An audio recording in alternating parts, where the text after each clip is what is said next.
Good morning. Let's read the Bible. It is important for me to read, to pray with you. Bom dia a todos, que Deus abençoe. É importante lermos a Bíblia, né? Orarmos juntos, né?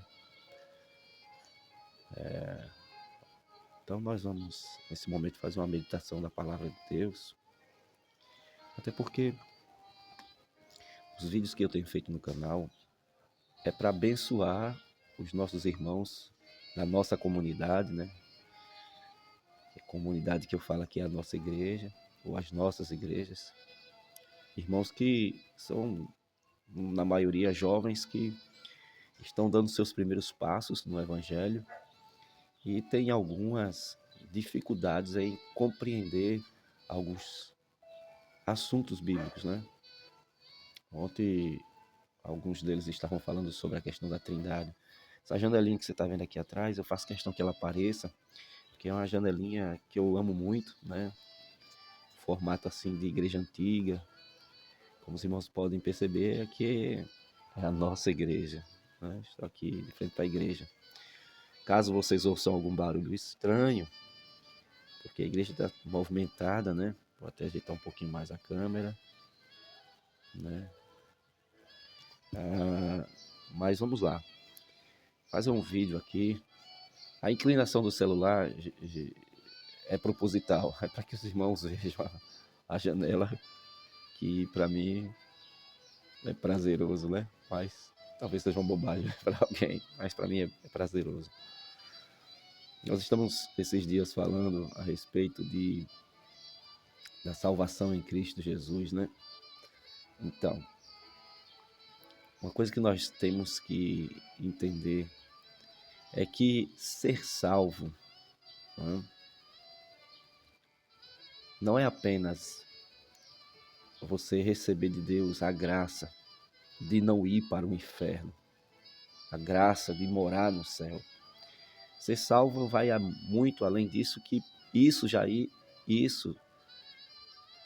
era suficiente para que fôssemos satisfeitos e felizes, né? Como os crentes no passado eram, em saber que eles agora têm a bendita graça da parte do nosso Deus, do perdão em Cristo e do acesso a Deus, né? A importância de morar no céu com Ele. Então, mas Deus é tão bom, que em sua infinita graça e misericórdia Ele nos concede muito mais privilégios, muito mais benefícios, né, espirituais. Eu vou ler um texto que é simples, um texto muito conhecido, Mateus capítulo 6, é a chamada oração do Pai Nosso, né? Mateus capítulo 6, você que está aqui em casa, vendo esse vídeo, se puder acompanhar. Aqui na rua tem muita gente com som alto, né? Vai que de repente você esteja ouvindo aí aumentar aqui um pouquinho o som, justamente para abafar muita coisa que você deve estar ouvindo aí. Mateus 6, versículo 9. Portanto, orais vós assim: Pai nosso que estás no céu, santificado seja o teu nome. O primeiro versículo é esse, para a gente iniciar. O que é uma pessoa salva em Cristo Jesus? O que é essa realidade espiritual? É que antes de Jesus vir para a terra, nenhum homem ousou chamar Deus de Pai. Deus sempre foi Pai. Deus sempre se revelou à humanidade como um Pai. Agora olha que coisa interessante. Ele se revelou como um Pai, porém ele nunca disse, eu sou Pai. Mas ele tinha atitudes, teve atitudes, tem atitudes de pai. E logo a gente pode extrair aqui a primeira lição. É que Deus, ele prefere muito mais fazer do que falar. Então nós deveríamos seguir esse exemplo de fazermos mais e falarmos menos. Falar pouco e fazer mais. Porque muitas vezes as pessoas que dizem eu sou, eu faço, acabam não sendo nada e não fazendo nada. Então, Deus, ele é assim. Muito foi o tempo, maior foi o tempo em que Deus fez silêncio do que o tempo que ele falou. Por muitas gerações, Deus ficou, entre aspas, calado. Mas quando ele, pela sua soberania e bondade, se revelou aos seres humanos, ele fez a questão de se revelar como Deus amoroso, protetor, cuidador, bondoso. Contudo, os israelitas, povo que por muito tempo foram os detentores, digamos assim, dos oráculos de Deus, como está escrito em Romanos, capítulo de número 10. Então, eles se relacionavam com Deus como o soberano Senhor, como Deus Todo-Poderoso, porque de fato Deus é tudo isso. Como Adonai, aquele que manda, aquele que governa. Mas ninguém ousou chamar ele de pai. E as pessoas da antiga aliança, do Velho Testamento, para ficar fácil, elas se relacionavam com Deus por meio dos 10 mandamentos e outros preceitos da lei, que ao todo dava 613 leis. Leis estas que, de certa forma, tinham um certo rigor e uma certa maldição, que faziam com que os homens tivessem uma visão não nítida da bondade e do amor de Deus. Quando, na verdade, os mandamentos eram reflexo do amor e da bondade de Deus. Os mandamentos eram justamente para que o homem tivesse um norte, uma direção, que o homem tivesse um padrão e um perfil que agradasse a Deus, para que os homens entendessem os seus caminhos. E eu quero mostrar a você algumas coisas concernentes à lei de Deus. Muita gente acha que se resume aos 10 mandamentos, que são chamados de decálogo. Porém,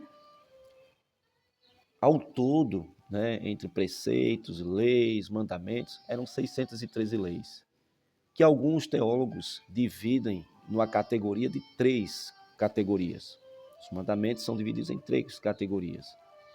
A lei moral, que são os 10 mandamentos, a lei civil, leis que estão relacionadas às questões pessoais de cada ser humano ali, casamento, roubo, criação de filhos, etc, etc, etc. E a terceira classe de leis, que eram as leis cerimoniais, a lei que estava relacionada às cerimônias, aos rituais de adoração e de culto a Deus. Mas veja que, mesmo em meio a esses 613, a lei aí trazia consigo um peso, um castigo e uma certa maldição. Vejamos comigo em Gálatas. Gálatas, capítulo de número 3. Veja isso comigo aqui. Gálatas, capítulo 3. Você vai ver cachorro latindo agora, avião passando, moto, uma guerra aqui na rua. Mas o importante é o conteúdo aqui. Gálatas 3, versículo 13. 3, 13. Moda antiga, né? De passar a página. 13. Diz assim: Cristo nos resgatou da maldição da lei. Viu aí? Havia uma maldição na lei. Cristo nos resgatou da maldição da lei, tornando-se maldição por nós. ele se tornou maldição por você. Para que ele pudesse resgatar você, ele se tornou maldito. Porque está escrito, maldito todo aquele que for pendurado no madeiro. Versículo 14. Para que a bênção de Abraão chegasse até nós, os gentios, em Cristo Jesus, a fim de que recebêssemos pela fé o Espírito prometido. Então você percebe aqui que havia uma maldição na lei. E que maldição era essa? É que a lei dizia assim: se me ouvires, lá em Deuteronômio 28, por exemplo, me obedeceres, comereis o melhor da terra. Mas se não me ouvires, agora é minha princesa chegando. Vem aqui, você sair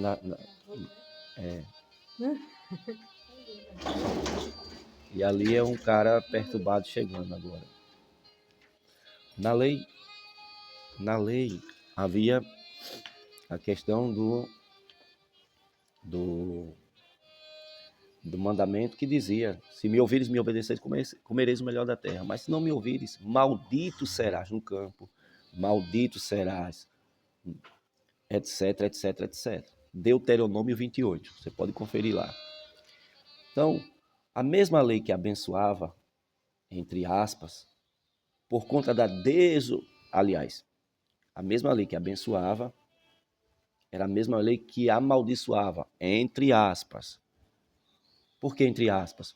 Porque essa maldição vinha pela desobediência, como vem até hoje. Só que a diferença é que aquela maldição que vinha por conta da desobediência à lei, digamos que era um castigo direto.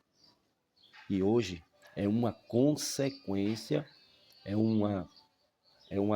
uma consequência das suas más escolhas, da sua desobediência à palavra. Não é que Deus amaldiçoou alguém, mas a lei mostrava isso. A lei agia dessa forma, né?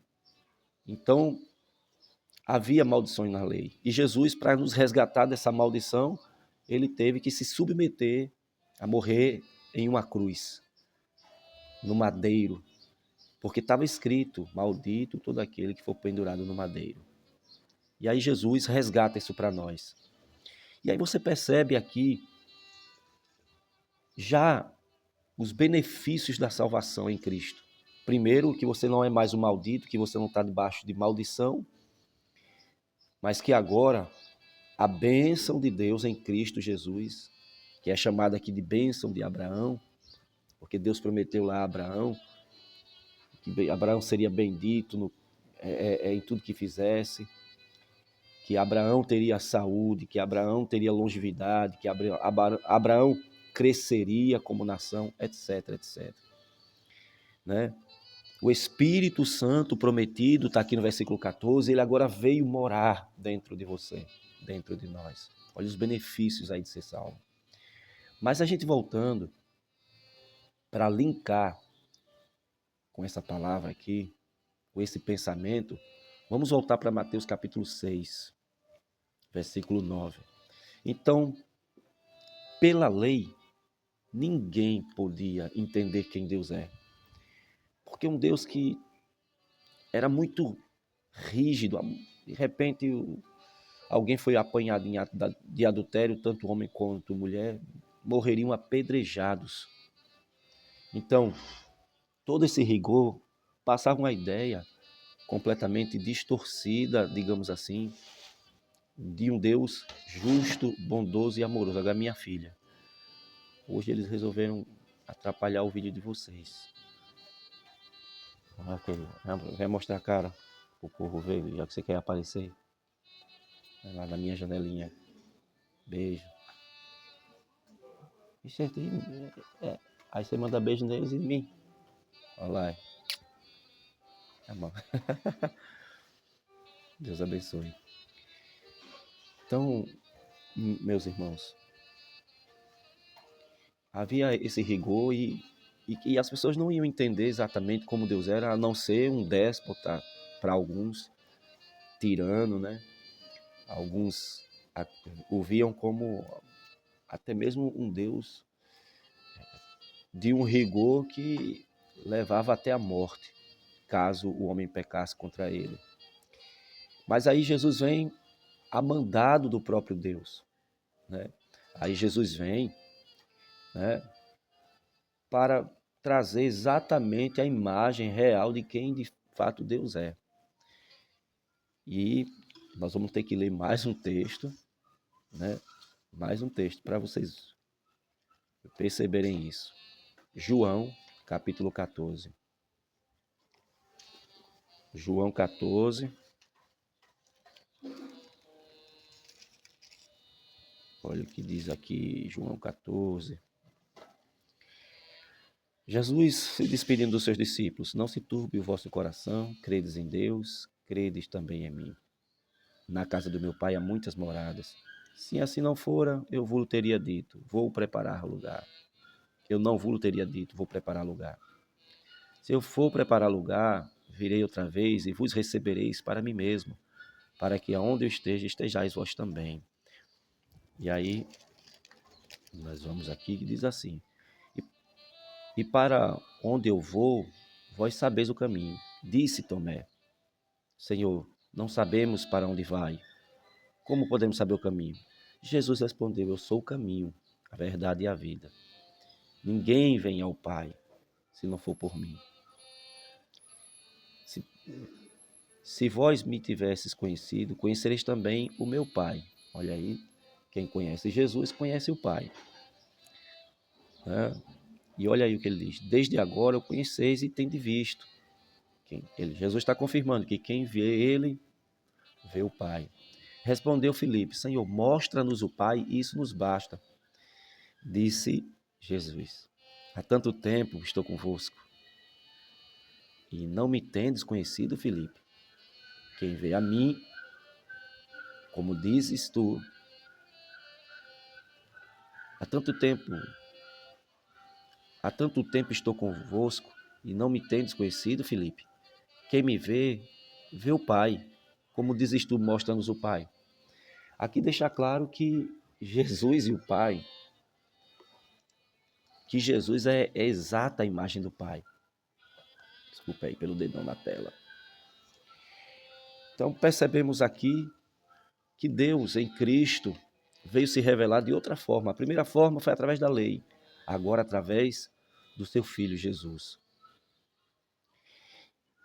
Então quem olha hoje para a pessoa de Jesus já tem uma imagem real, exata de quem Deus é. De quem Deus é, como Deus é. As atitudes, as palavras, a vida de Jesus revela quem é Deus. Quer conhecer Deus?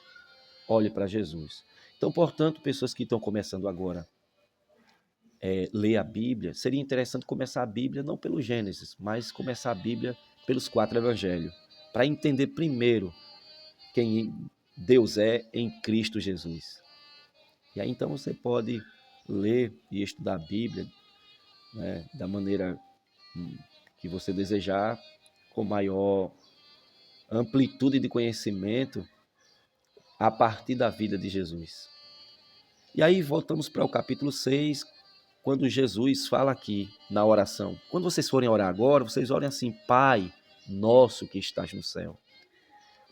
Lembra que eu falei a vocês no início do vídeo que Deus nunca foi tratado como um pai pelos seus filhos, o seu povo, né? Ninguém nunca ousou chamá-lo assim.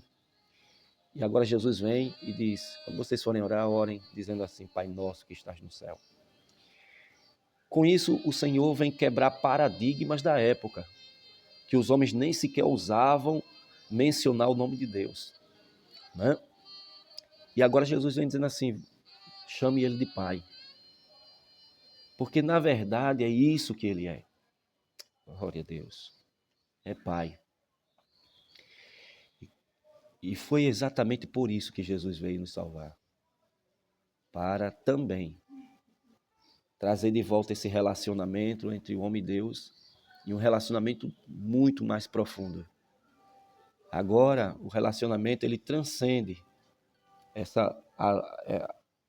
essa lei que condenava, essa lei que tinha tantas e tantas exigências rigorosas, né, que nenhum homem era capaz de observá-las. Ele vem agora trazer um novo relacionamento entre o homem e Deus, e o novo relacionamento é pai e filho. Hoje você pode se alegrar e entender que Deus, Ele é o seu pai. Espero que todos que estejam ouvindo essa palavra, esse ensinamento, absorvam isso. Eu vou voltar trazendo ainda um outro vídeo a respeito desse relacionamento entre homem e Deus, que é como um pai e filho, porque o nosso desejo é abençoar a vida dos nossos irmãos da igreja, mas todos aqueles que desejarem conhecer um pouco mais da palavra de Deus, de uma maneira sucinta, singela, simples, né? Mas carregada de amor e de unção. Que Deus em Cristo vos abençoe. E você pode orar agora e chamá-lo de pai e vê-lo como um pai. Alabaracô machandaraia. Que o Senhor abençoe sua vida, sua família. Nekomanagashuri mikova alabarrais. Dekandaramanagai. Lavassubriandaragachandaramanarai. Por tua obra em nossas vidas. Fica com Deus.